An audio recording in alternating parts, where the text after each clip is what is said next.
Growing up as a little boy, we were told every day that we were the leaders of tomorrow.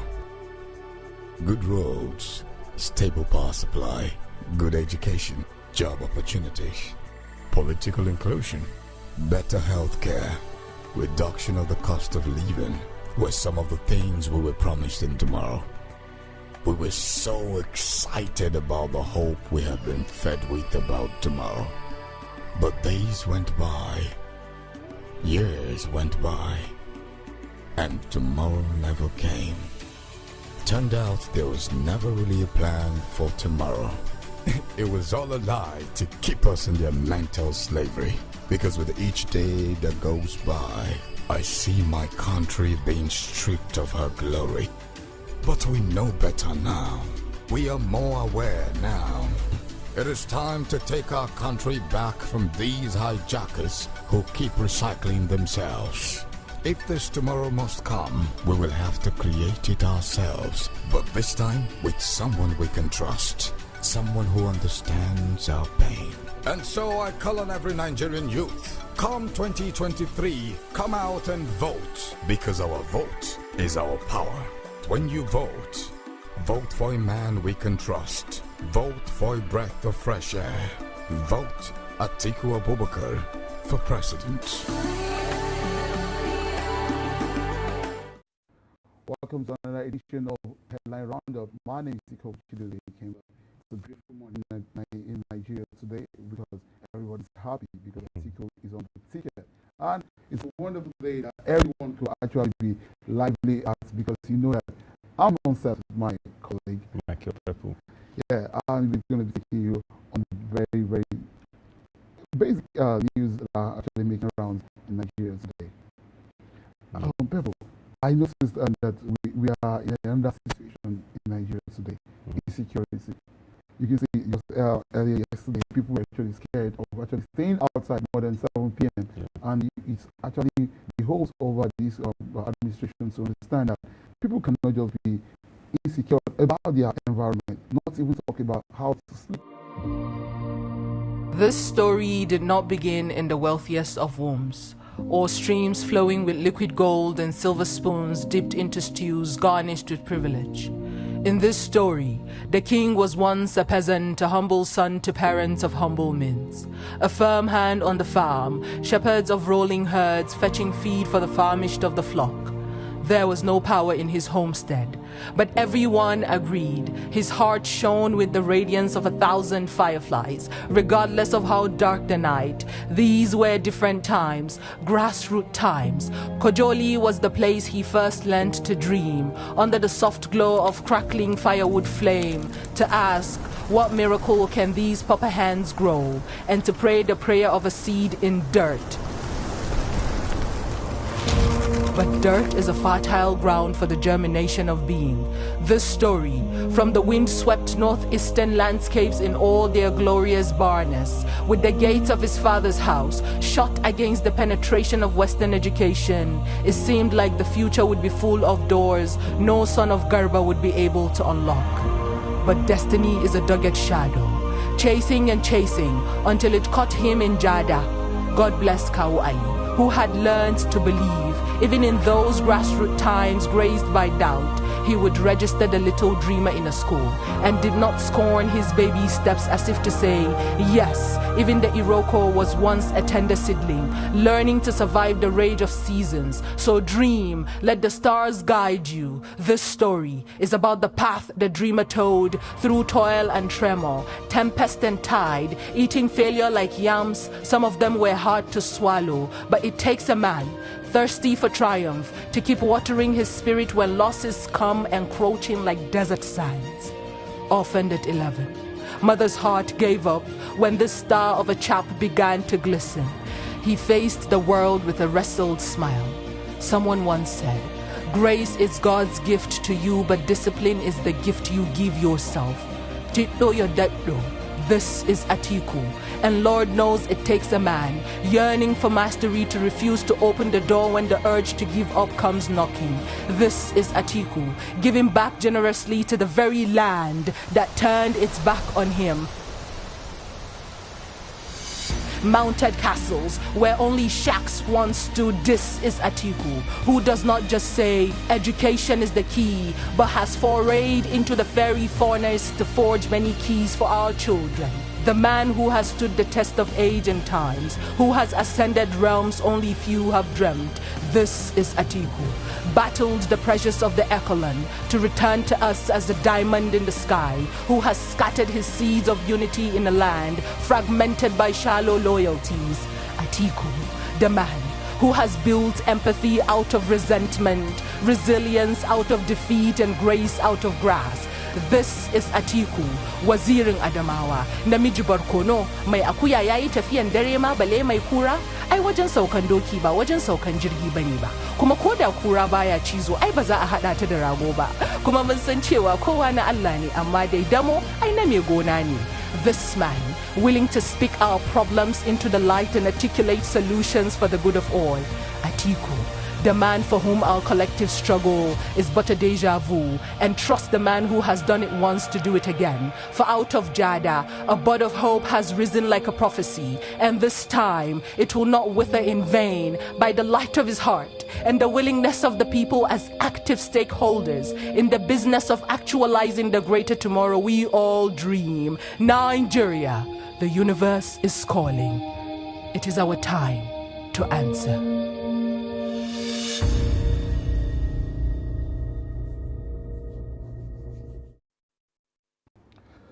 Sorry, we just had a little bit of technical glitch there, and we're back online, and we can actually go back to our news now. Yeah.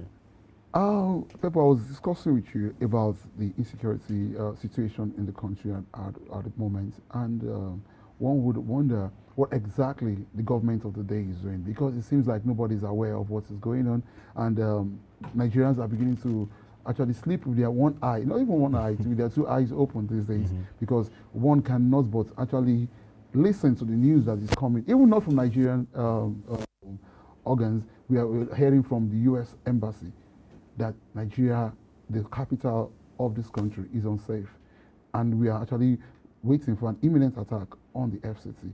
And what do you make of this?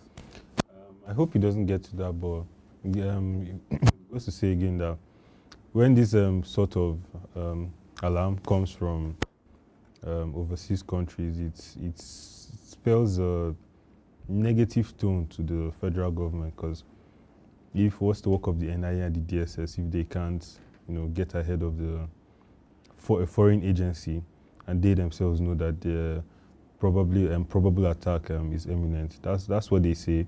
It's up to the security forces now to beef up security around areas that they say like areas of worship, mass gatherings. So now it's about being reactive, since the threat is already out there. Looking at that, a couple of months ago, there were lots of groups calling for the resignation of the National Security Advisor, retired General Mongono, that he is not actually giving Nigerians the credible intelligence they need to actually stay safe. And one will look at the situation at this time. FCT is the heart of the country, is the power, the seat is where the seat of power of Nigeria actually is being situated. And you would wonder, what exactly is the General Buhari doing? What exactly is General Mongono doing? We have security operators, agencies who are actually in charge of intelligence of this nation. And you will wonder, is actually governance is at it again? Are we on vacation when it comes to taking care of our country? The borders of this country are becoming more porous. Well, we'll hope to see if this is actually a test, because 2 months ago, there was actually a news that there's going to be an attack. And the attack went ahead to take place. That was when the presidential guard was attacked right here in Abuja. And these are becoming a norm. And when you start hearing this is happening to the presidential guard, and now again the FCT, one will wonder what exactly would happen to those who are actually at the suburbs, who are the rural areas, who actually have been crying out for so long. And the people in Agatu have been crying about cattle rustlers coming and taking over their states. And we're looking at this situation from our own perspective, but not from the security perspective, because what they are giving us is that they always tell us that everywhere is safe. I was just about to say that they told us they'll be getting rid of insecurity in in a couple of months, I think it's been almost a month and a half since they said that, and we're receiving this kind of SOS now, which is quite alarming, to be very honest. Yeah, it's serious SOS it is, because let's move from insecurity banters to actually real headline news that we have today. We have news on the IPOB leader that the federal government is actually moving to actually stop the release of Nnamdi Kanu. And discharged but not acquitted. Exactly, it baffles me, and I'm bewildered by the situation when it comes to our judiciary system and how we implement this issue. Because Malam Malamin, who is the Attorney General of the Federation, came out publicly last week and said he's been discharged but not acquitted. So now this legal interpretation are beginning to make Nigerians see our judiciary system as like a mere figurehead, like it's a bulldog with no bite.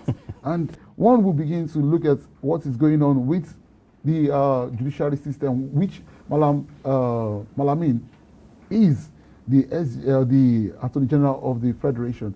What is going on with the National Assembly? Are we all going to be sitting and watching this injustice just go ahead? Because if the court says that you are being acquitted, then you are free to go home. Yeah. I think what next for you to do is to go on with the correctional procedures, that bail and all that is to let you go free. So I don't know why, Malami, I don't know what you have to say about it. Like I always tell people, you see, the major problem with this administration are the cronies that are supposedly supposed to be helping the president.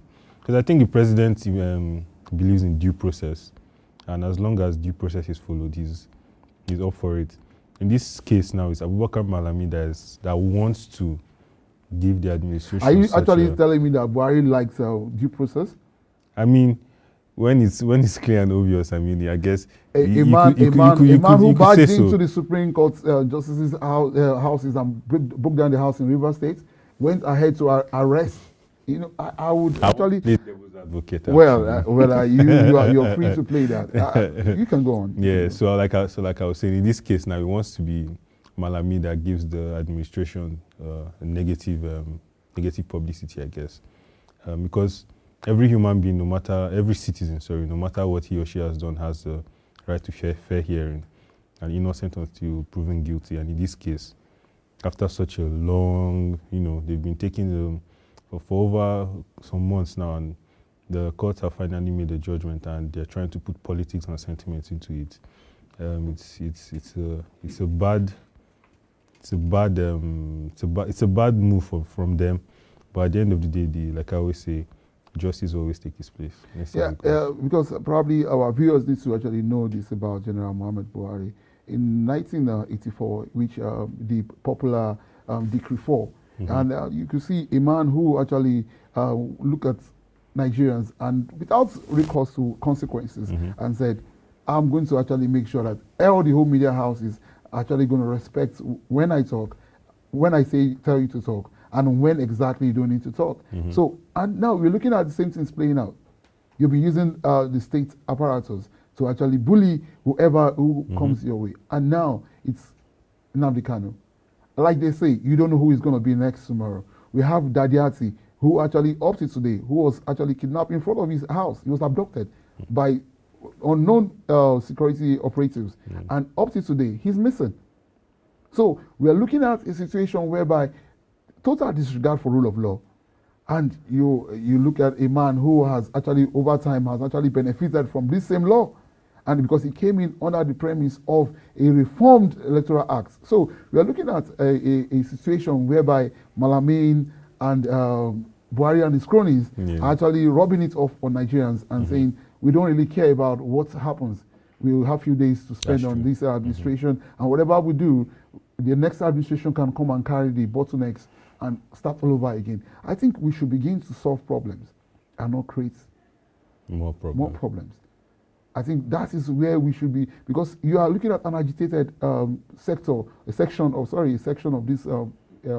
this nation, and you are actually you're going to an election year. I don't think APC is ready for this election, because one will be thinking that they will be actually doing things to actually atone for their sins because they've taken Nigerians for a ride for more than 7 years now, and they're about to go. And they will go because Nigerians are tired of this inept administration. Well, we hope that we see the last of this because wish him all the best. we wish him all the best that probably he gets justice, and because the government of the day actually depicts what actually happens, and we cannot do anything about it until we get Atiku back on track. So going to another very important headline, same-faith ticket will lead or divide and will lead to divide and rule. That was coming from former Governor Babangida Aliyu, who was actually talking about the Muslim ticket of the APC candidate, Bola Ahmed Tinubu. We cannot but actually more emphasize on this situation. A Muslim ticket is one that is going to divide us further, because we can listen to Alhaji Atiku Abubakar, the PDP presidential candidate, who was actually, when he was in Kaduna, he was doing the interactive section with the Arewa Consultative Forum, and he was actually talking to them about how to unify this country. And I love the time he used there. What we need is a pan-Nigerian president. We don't need one who is going to be sectionalizing this country. We don't need one who's going to divide us further over or along the fault lines that have divided us apart and made us actually be sharing differences rather than sharing those things that actually unite us. I would actually prefer, as an Igbo person, to be talking to a Rivers person as a Nigerian and not actually as a Rivers person or as a Christian or as a Muslim. But if you understand the divide, you would not actually be bringing to Nigerians a same-faith ticket. That statement actually is already coming into fruition, because politically, it's another example of the ruling party putting personal and selfish interest and political interest over the general will of the people. Like you said, it's a divide and rule thing, and it's already working, because now, it's not working as they thought it would be, but for a certain period during the campaign, it was actually what was being spoken about, and it was supposed to be a ticket that will galvanize the Muslim population of the north and not necessarily caring about the Christian populations of other places, which is, like I said, quite sad and putting selfish interests above politics. But like I always say, nothing this administration or anyone affiliated with this administration does really surprise me, because it's been a repeated pattern. I mean, the pattern has been repeated over. Isn't it a roller coaster? Yeah, you know. So, like, I don't know what to say again. Well, if you look at the situation that we are right now, Nigerians are more discerning, and they are looking at the situation that they actually has been looking at. And let me actually paint a picture for you. The Peter Obi candidacy is actually being tagged a regional candidacy, which is depicting that he's actually to a section of the country, and he's actually playing the religious card. Looking at the Bola Ahmed Tinubu, who is actually playing the religious card, and a Milocon, which is actually a sectional card. Now, coming to Kwankwaso, who is also playing a sectional card, that he is of the north. But we have a candidate who is prepared, articulated, capacity-driven, and about his love for Nigerian has been shown. He said he is a pan-Nigerian who actually would be more inclusive rather than trying to divide Nigerians along religion, tribe. And this is not just a political pan. This is a man that, even within his family, he is actually a pan-Nigerian, because he has a wife from the east. I think so. And he also has like Christian wives and children. Exactly. So this is a man that has actually, like, it's not about words, it's more about actions, and that's why I find him the unique one amongst the rest, because as much as Tinubu also has a Christian wife, but the Christian wife made some sectional statements as well some weeks ago about the Igbos. So I think that's someone that's actually, you cannot redeem her from actually making such comments. You can see how she has been flagrant about this kind of situation. She opens her mouth and actually calls the Igbos those people. So when you actually utter such words, you actually don't expect those kind of words go well with those sections you're actually referring to as those people, because it spells loom. Because you're not bringing any light into the situation. What you're doing is you're bringing doom to your husband's candidacy, because well, Nigerians have an option already, and the only option they have is Elijah Atiku Abubakar, who has actually come out to tell you that he has a recovery plan, he has a unifying plan, he has the plan to make education more quality than quantity. And you are looking at a situation whereby a man who has told that insecurity actually has been a situation of whereby there's lack of quality education in the system. People are not being employed, because employment is even one of the major reasons of insecurity in this country. So you're looking at a man who has actually gone through what actually Nigeria's problem is, and he's ready and riled himself up to actually solve these problems proactively. But what do we have with a Muslim ticket? You are trying to tell Nigerians that you are for one religion and you are not for the other religion, or you are for a section and you're not for the other section. Yeah, and you're helping Nigerians. You're reminding Nigeria of the Buhari administration. We talked about in 95, 97, and 95 in an international scene. So are you taking us backwards? Because anyway, he already said that he's going to actually take over from where Buhari actually. So you're taking over from failure to bring more failure, and Nigerians do not reinforce failure with any of their votes. And I hope that Nigerians will stick to their guts and actually make sure that they bring to power someone who can actually be more pan-Nigerian rather than dividing us along these fault lines. Let's move on as we look at more issues concerning the campaign. Atiku was reacting to the attack on Jandor and Akindele in Lagos, and this is actually pointing to Tinubu once again. And you could remember that he was not at the peace pact that was signed. True. And the one will wonder, a man who was actually trying to lead this country and is not going so in the line of peace. Well, he has an MC Oluomo as one of his spokesperson, and you would wonder what exactly he's like. I was listening to a commentator during the week. He said, if you are not careful, he was talking to the youth. He said, if you are not careful, MC Oluomo is going to come back to become your governor, and you have nothing to do about it. So Nigerians actually should get ready. We have a pan-Nigerian president.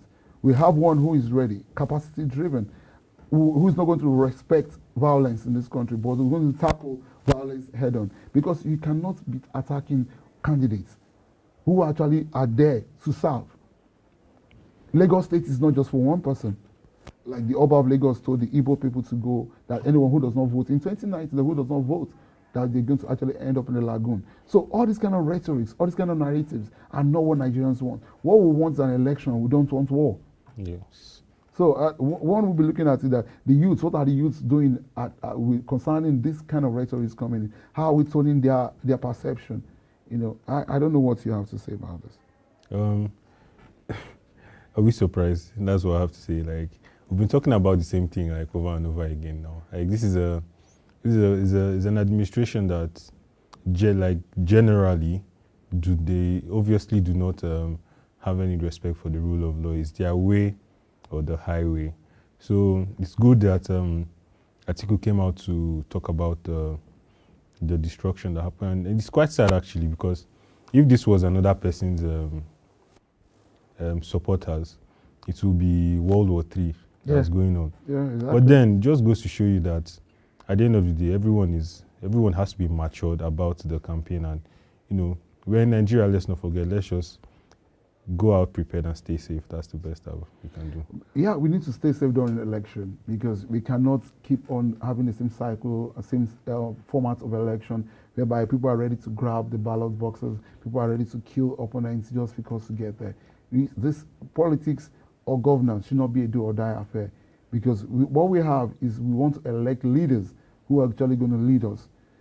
Because we don't want people who are actually going there to actually tear up or carry the maize and run away out of the House of Assembly, or have people who are becoming authoritarians as in the government houses, or we have people who are who have total disregard for the rule of law and become tyrants.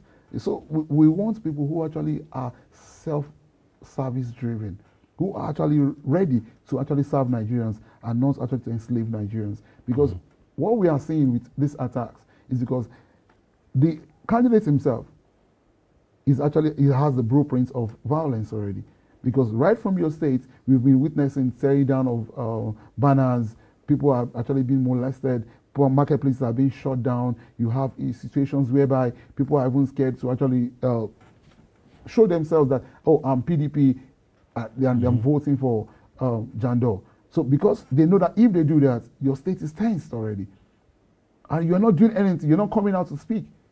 Because just like when Trump, during the incidents that happened at the Capitol, people expected Trump to come out and say, please stop this. But he waited for so long. And waiting for so long as a leader means that you are spelling doom for that state.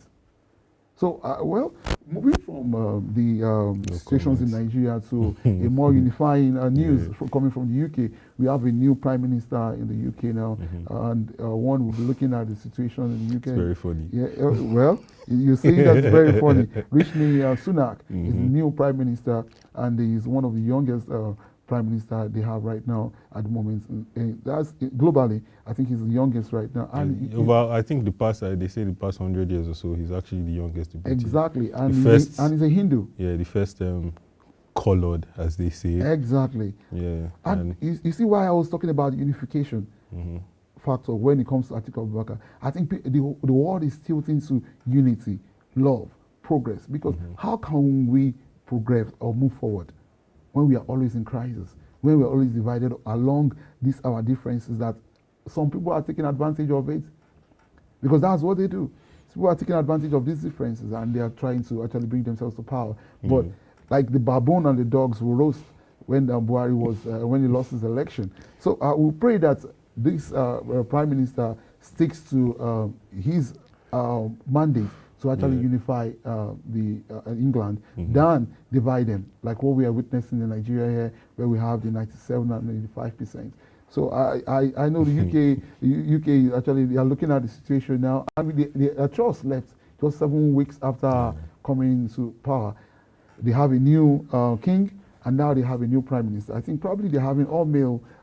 It's a stark contrast to where we were some weeks ago, when we were like, oh, it's a good thing for the women. It was in Italy, it was in like Britain, and the Queen as well. So just goes to say, in politics, anything can happen and things change quickly. Well, in Nigeria, we have an Atiku who is telling the women that they're going to be getting their 35 affirmation once it comes into power. And he's also bringing the youth into bringing them to fall, that they are actually going to be having 40% of his administration.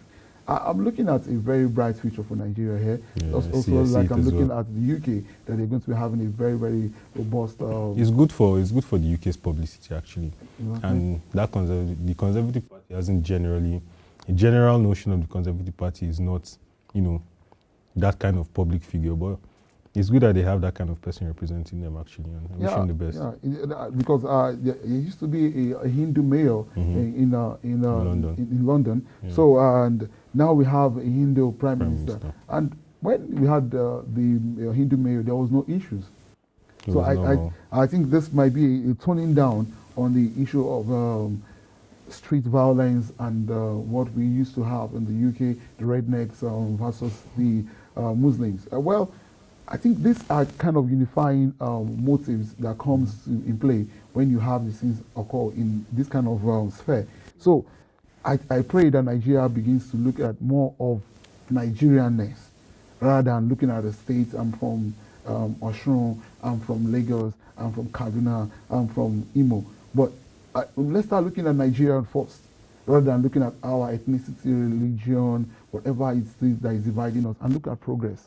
I think that actually would help Nigeria grow faster rather than actually becoming more retrogressive with all our back and forth sentimental narratives.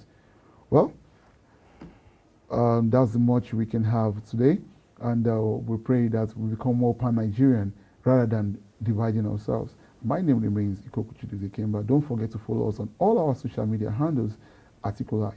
And I'm Michael Pepple. Thank you.